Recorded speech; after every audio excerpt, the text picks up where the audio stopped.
प्रिय मित्र, कोरिन्थी शहर जे लोक के संत प्रेरित पाउल जो लखल पहलो पत्र तंहिंजे 9वें अध्याय जी 20 થી 23મી કલમ નું પાं अॻियां हाणे वचूं।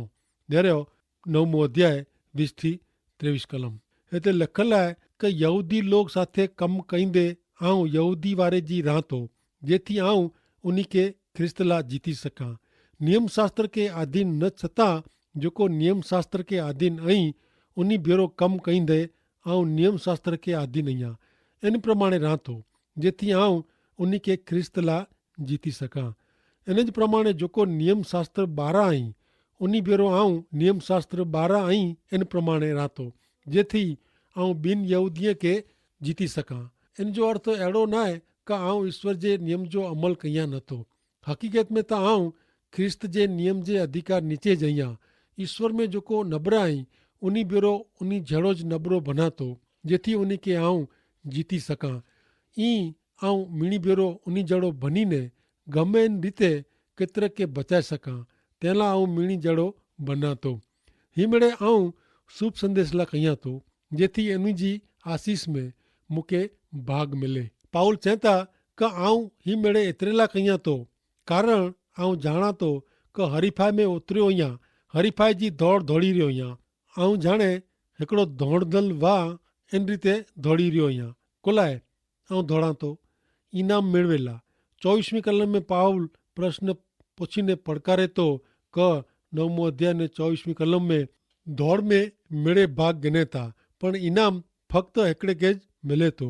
इन जी कोरो आंखे ख़बर न आहे ऐं पण दौड़ो का आंखे इनाम मिले।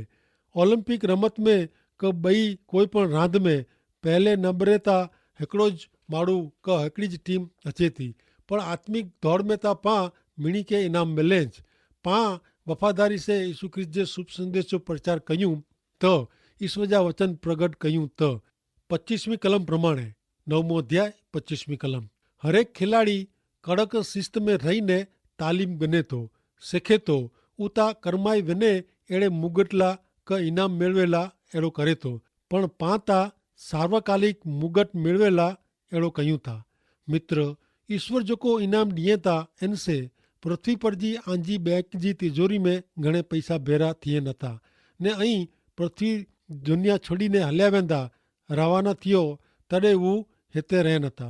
ईश्वर जेको इनाम ॾिए था उता आंखे हमेशा अनंत काल माटे श्रीमंत बनाईए था। प्रेरित पाउल 26મી कलम में एतिरो चए था कि जेथी आऊं निशान वग़ैरह दौड़ा नथो एतिरे कि आऊं मुक्काबाजी करींदड़ जहिड़ो आहियां पण मुक्काबाजी करींदड़ पंहिंजा धूंभा कारण वग़ैरह मारींदा न। पाउल चए था कि हू हवा में बाचका भरे नथो। यीशु ख्रिस्त जे शुभ संदेश जे प्रचार जी बाबति में हू रमत रमे नथो। हू की धर्म सेवा जी रमत रमे नथो। हू वास्तविक हक़ीक़त आहे। इन जो सेवा कम वास्तविक आहे। हाणे नेरियो ईश्वर जी सेवा में माण्हू खे पंहिंजे जीवन लाइ कहिड़ो वलण ने दृष्टि बिंदु रखियो खपे इन विषय पाउल 27મી कलम में कहिड़ी ख़ासी ॻाल्हि कई था। 9मो अध्याय ने 27મી कलम आऊं मुंहिंजे शरीर खे ज दूंभा विझीने संपूर्ण रीते काबू में रखां थो रखे ॿिए खे शुभ संदेश प्रगट कयां छतां मूंखे ज नापसंद करे में अचे। हाणे हिन कलम में मूंखे ज नापसंद करे में अचे अहिड़ी रजूआत बराबरि न आहे। मूળ ग्रीक भाषा में जेको शब्द आहे उहो अहिड़ो मिस आहे जंहिंजो अर्थ थिए बहाली ॾियणी एतिरे क मान्य कहिड़ो स्वीकृति दर्शाइणी मंजूरी ॾियणी। ही बाबति रजू कईंदे टाणे पाउल जी नज़र में यीशु ख्रिस्त जो न्यायसन आहे जेॾांहुं इनाम ॾिने में अचींदो। पाउल चए था कि उहो आत्मिक दौड़ दौड़ी रहियो आहे जेथी इनखे इनाम मिले। ऐं मञा थो कि हरेक विश्वासी खे इनाम मेળવેલા आत्मिक दौड़ दौड़नी ज खपे। पाण खे पंहिंजी मुक्ति लाइ आत्मिक दौड़ दौड़े जी न आहे। पाप जी मेળવેલા आत्मिक दौड़ दौड़े जी न आहे। आत्मिक दौड़ तां इनाम मेળવેલા दौड़े जी आहे। भले हाणे पाण नेरियूं अॻियां 10वें अध्याय में प्रवेशीने नेरियूं त 10वें अध्याय में स्वतंत्रता अथवा छूट उहो कोई परवानो न आहे उन मुद्दे ते भार रखे में आयो आहे। पाण अञा विश्वासी जी स्वतंत्रता जे विभाग में आहियूं। ही विभाग 11वें अध्याय जी पहली कलम सुधी पुॼे थो। इज़राइली प्रजा मार्फते ज़ाहिर करे में अवल ॿिए हिकिड़े विभाग में स्वतंत्रता विषय पा नेरीबो। 10वें अध्याय जी पहली कलम में पाउल चेता पहलो कुरिन्थियों के पत्र 10मो अध्याय ने कलम पहली हिते लखल है कि भा मूसा जे नियम पुठिया हलदल पंहिंजे वरॾाॾे जो कुरो थियो हो इन जी आंखे आऊं यादि ॾियारायां थो। उहो वॾनि नीचे सलामत वाह ने मिड़े सलामत रीते रतो समुद्र पार कयो हो। आऊं आंखे यादि ॾियारायां थो। पाउल जा ही शब्द 9वें अध्याय जी छेल्ली कलम साथे संबंध रखे था। पाउल उहो कलम में जणाया है कि उहो ख्रिस्त जे न्याय ससन वटे नापसंद थियला मंगे नथो पर होॾानू उहो इनाम मिलवे जी आशा रखे थो। ऐं मूंखे यादि ॾियारायां अहिड़ो पाउल जॾहिं लिखे थो तॾहिं इन जो अर्थ अहिड़ो थिए कि पाउल हाणे जेको चए वारो आहे इन विषय विश्वासी कां था अजाण हुआ अथवा उहो बाबति उहो भुली विया हुआ। कुरिन्थी शहर जी समाज मंडली में उहो भेड़सेड़ लोक हुआ एतिरे कि यहूदी ने बिन यहूदी। पहली कलम में पाउल यहूदीअ जे पूर्वज जी एतिरे कि वरॾाड़े जी ॻाल्हि कयूं था। मिस्र देश जी एतिरे कि इजिप्त जी ग़ुलामी में जा छोड़ायला यहूदीअ जा पूर्वज रतो समुद्र पार कयो हो उन लोक जे बारे में 2-5 कलम में पाउल कुरो चेता नरियो 10वें अध्याय जी 2-5 कलम। वॾर ने समुद्र में मूसा जा शिष्य तरीक़े उन जो बाप्तिस्मा थियो हो।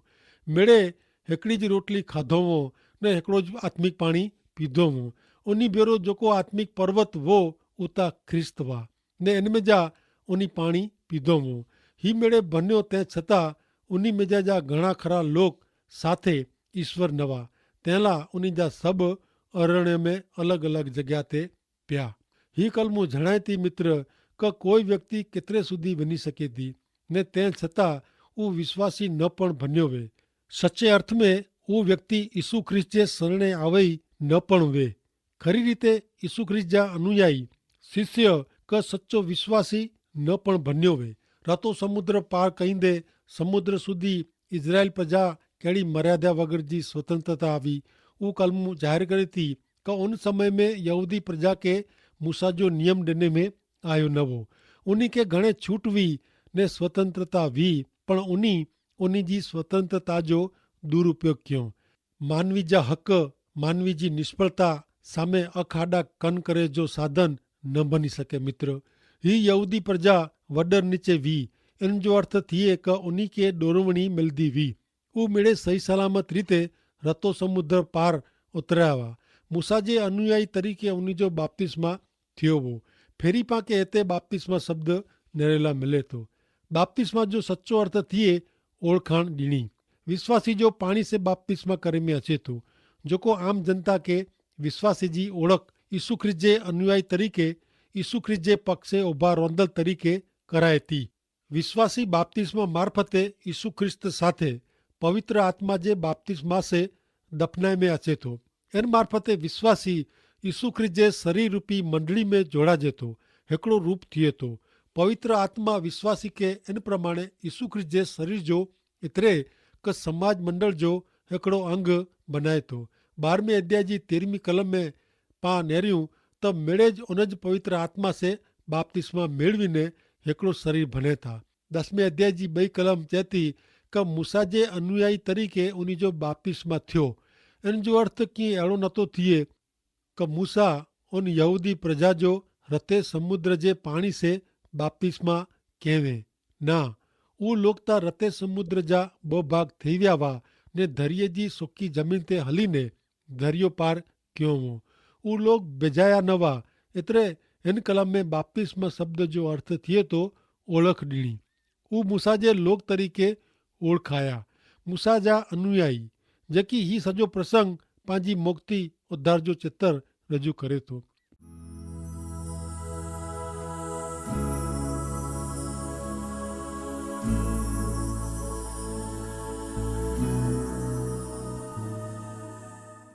पण ही मिड़े बाबतूं पाला कुलाय बाइबल में नोंधे में आवई आहे।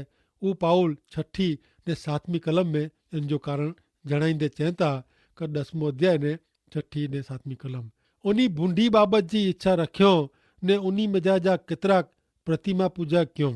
पाण अहिड़ो न करियूं तंहिंला पाके चेतावनी मिले तंहिंला ही मिड़े बाबतूं पाला नमूने रूप आहे।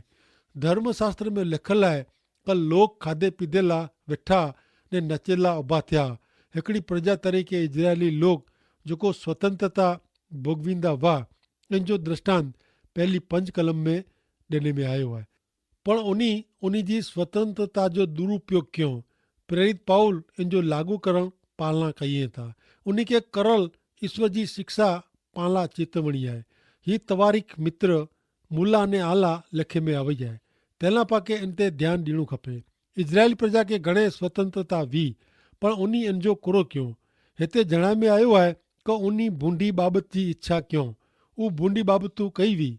गणना जो पुस्तक तंहिंजो 11 अध्याय 4-6 में लिखे में आयो आहे कि उन भेरो मिश्रित लोग जो टोरो अयोग्य वासना करेला मंडियो ने इज़राइली लोग पण फिरी थी रुईने चयो कि असांखे खाधेला मांस केरु ॾींदो। मच्छी जेको असीं मिस्र में खेंदा हुआसीं उहो असांखे यादि अचे थी। वरी तरबूज ने डूंगरी ने बटाटा ने लसण पण असीं भुली विया आहियूं।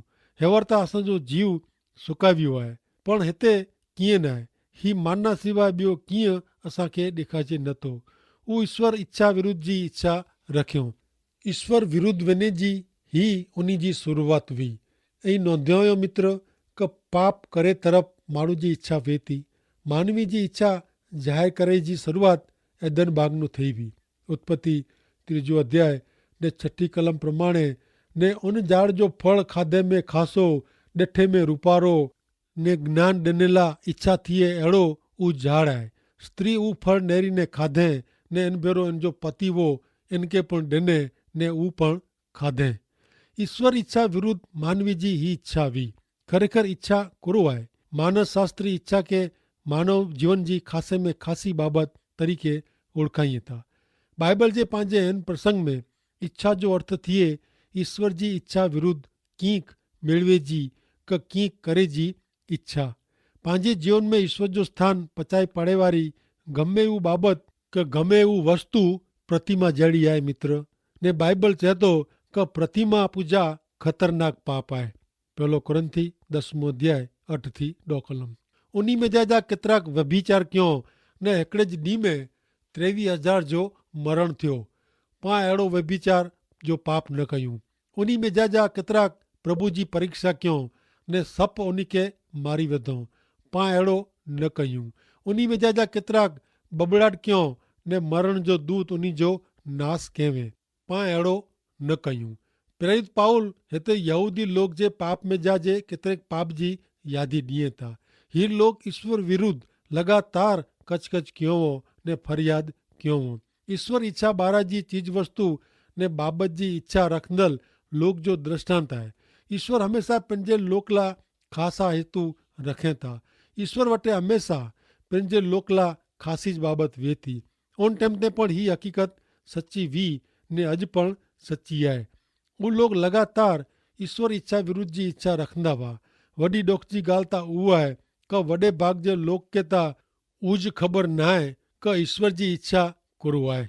जीवन में रोज़े रोज़ केतिरी बार नंढा वॾा जात जात जा निर्णय करणा पवनि था। तॾहिं कोई निर्णय करे टाणे कि कोई पगलो भरे टाणे उन बाबत में ईश्वर जी इच्छा कुरो आहे, उहो जाणे जो वीचार घणे लोग खे अचे नथो। डगले ने पगले वरी ईश्वर जी इच्छा गोते जी कहिड़ी ज़रूर। घणे कहता ही सवाल थिए थो हैं वरी कीअं पगलो भरे टाणे कि कोई निर्णय करे टाणे कुरो ईश्वर जी इच्छा जाणी खपे। घणे लोग अहिड़ो आश्चर्य प्रकट कयूं था। नवाई लॻे थी। नवाई लॻेज कारण अहिड़े लोग के सत्य सनातन जीवन ने पवित्र अहिड़ा जेको हिकिड़ा मात्र ईश्वर ऐं उन भेरो कोई ज संबंध वे नथो। पण मित्र जंहिंखे ईश्वर साथे संबंध न आहे इनके ईश्वर जी इच्छा जाणीने इन प्रमाणे ज अॻियां वधे जी ज़रूर आहे। कारण ईश्वर इच्छा प्रमाणे ज अॻियां वधे में मानवी जो कल्याण आहे, भलो आहे। यादि रखो कि ईश्वर जे संतान लाइ ईश्वर इच्छा पंहिंजी इच्छा करता घणे ख़ासी वेती ने ख़ासी ने लाभ वारी आहे। ईश्वर जी इच्छा बाइबल जे ईश्वर जे वचन में जा ने प्रार्थना से जाणी सघाजे थी। हाणे प्रेरित पाउल अॻियां 1 कुरंथी 10 अध्याय ने 11 कलम में जणाइए था कि ही मेरे बाबतू ॿिए खे नमूना रूप थिए तंहिंला भनई ने पाके चेतवणी मिले तंहिंला लिखे में आवई आहे। कारण पां छेले ॾींहं में जीवूं था।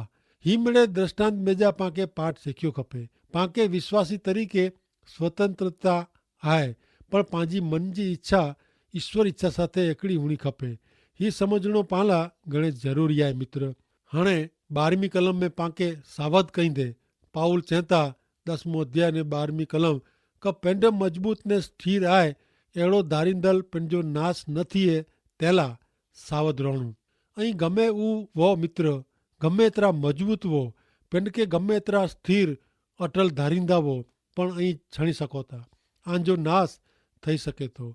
पामेजा कोई पण भूल करे ठोकर खाए ने छणी पे ऊ स्वाभाविक है। नाश थिए ऊ सहेलो है। कोई व्यक्ति मजबूत विश्वासी वे सच्चो संत वे पण वो पण छणी सके तो। वो पण पापी थई सके तो। तेला आंके ने मुके मित्र ईश्वर जी इच्छा में रेजी घणे जरूर है। जेथी पांजे जीवन में पां ईश्वर पवित्र आत्मा के गुस्से कयूं न। 13वीं कलम में प्रेरित पाउल चेता कि लोग जी सामान्य रीते जो कसोटी थिए थी उन करता आंजी वधारे कसोटी थिए नथी। कारण ईश्वर पंहिंजो वचन पारीए था। वो आंजी शक्ति बारा जी कसोटी आंते अचेला ॾींदा न। जॾहिं जॾहिं आंजी कसोटी थिए तॾहिं इनके सहन करे जी शक्ति पण ईश्वर आंखे ॾींदा न। इन में जा बचे जो मार्ग पण ईश्वर आंखे वताईंदा। घणे के अहिड़ो लॻंदो वे कि जिन रीते उन जी आख़िरी कसोटी थी रही आहे अहिड़ी त दुनिया में ॿिए कंहिंजी पण थींदी न हूंदी। मुंहिंजा मित्र ऐं जिन कसोटी जो सामनो करी रहिया वो उन कसोटी जो दुनिया में ॿिए लोग के पण सामनो करणो पए थो। पण इनमें सिखे जहिड़ी बाबत उहा आहे कि ईश्वर इन में जा बचेला मार्ग पण वताईए था। ऐं सहन न करे सको अहिड़ी कसोटी ईश्वर आते अचेला ॾींदा न। ईश्वर हमेशा इन में जा बचाव जो मार्ग करींदा। घणे वार बचाव जो मार्ग हिकिड़े राजा जे राजमार्ग जहिड़ो वे थो ने उन मार्ग मथां पसार थियला ईश्वर घणे ख़ासा पग पण ॾिए था। शैतान अजे पग सामे निरे थो। तेला आमे शक्ति वे एतिरो दौड़ो ने कसोटी में जा पार उतरो। वहाला मित्र ऐं कसोटी में जा पसार थींदा वो तॾहिं यादि रखो कि अहीं हिकला न आहियो पण प्रभु यीशु ख्रिस्त आ भेरा आहीं। हिम्मत हारो न ने निराश न थियो। महान ईश्वर भक्त राजा दाऊद जो ही वचन हमेशा यादि रखजा। गीत शास्त्र 23मो अध्याय ने 4 कलम में चेता कि जकी मरण जी छाया जी खीण में आऊं हलां त पण आऊं कोई बुंढाई से द्रजंदो न। की कि तू मूं बेरो आईं तोजी लकड़ी ने तोजी छड़ी मूंखे दिलासो ॾे थी। आमीन।